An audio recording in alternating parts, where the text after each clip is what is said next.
Prva ustanova, s katero se učenci priseljenci spoznajo po prihodu v novo državo, je ponavadi šola. Trudimo se, da je njihov prehod čim lažji, da hitro osvojijo naš način dela, ter da se v šoli počutijo varno in sprejeto. Pri vključevanju otrok priseljencev je zelo pomembno, da se povezujemo tudi z lokalnim okoljem, saj tako učenci ne čutijo le pripadnosti šoli, pač pa tudi okolju, v katerega so se priselili. Saj vidijo, da se v okolju lahko tudi počutijo sprejeto, varno in dobrodošlo. To vpliva nanje tako, da so bolj odprti, bolj pokažejo, kar znajo, kar jih veseli in lahko bolje delujejo v novem okolju. Meni je ime Najra, pišem se Hodžić, prišla sem iz Bosne. Želim si se učiti slovensko, da bi lahko hodila v šolo. Najhitreje se učim, ko berem knjigo. Berem različne knjige, na primer Trejček in Trije masovčki. Moje ime je Ensar, pišem se Deljaj, prihajam iz Kosova. Slovensko še dolgo učim 3 mesecev. Najhitreje pa najlažje učim v berile pa to. Najraje berem slovenske ljudske pravljice in Drejček in Trije masovčki. Otroci v različnih organizacijah preživljajo popoldneve, se družijo, učijo in razvijajo svoje socialne spretnosti. Ker potrebujejo podporo svojih staršev, tudi njim predstavimo možnosti vključevanja v lokalno okolje. Gre pravzaprav za nadgradnjo našega dela in lahko bi rekli, da mora sodelovanje potekati z roko v roki. Vedno, ko govorimo o učencih priseljencih, se osredotočamo na šolo, na pouk, pri tem pa pozabljamo vlogo staršev. Na začetku jim razdelimo zloženke o inštitucijah v lokalni skupnosti, ki so razdeljene na 3 področja.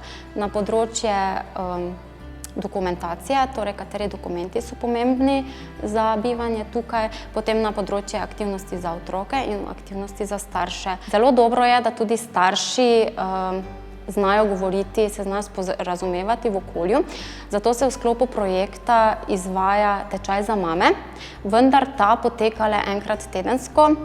To pomeni, da je to le začetek učenja slovenščine. Zato se na naši šoli povezujemo z Andragoškim zavodom, ki ponuja tečaje slovenščine za starše, različne dejavnosti za starše. Mi jim na tečaju predstavimo to jim predstavimo tudi na dnevu dobrodošlice. Včasih tudi pride kdo z Andragoškega zavoda, da jim predstavi celotno dejavnost in potem se starši usmerijo tja.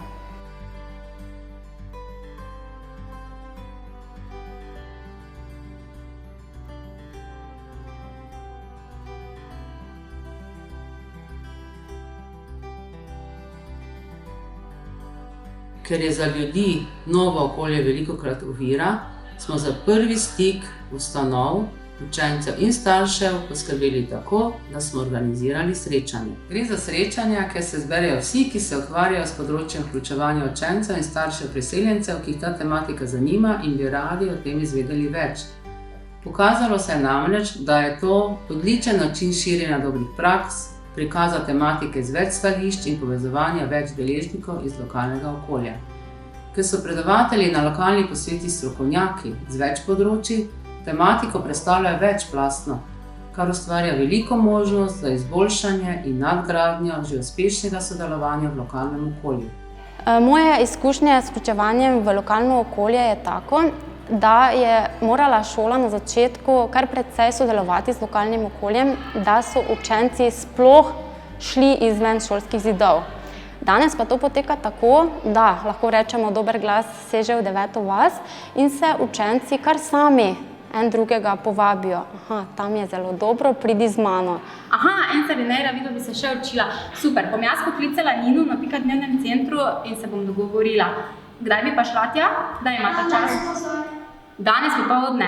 Dobro, bom poklicala in mama sporočim. V redu?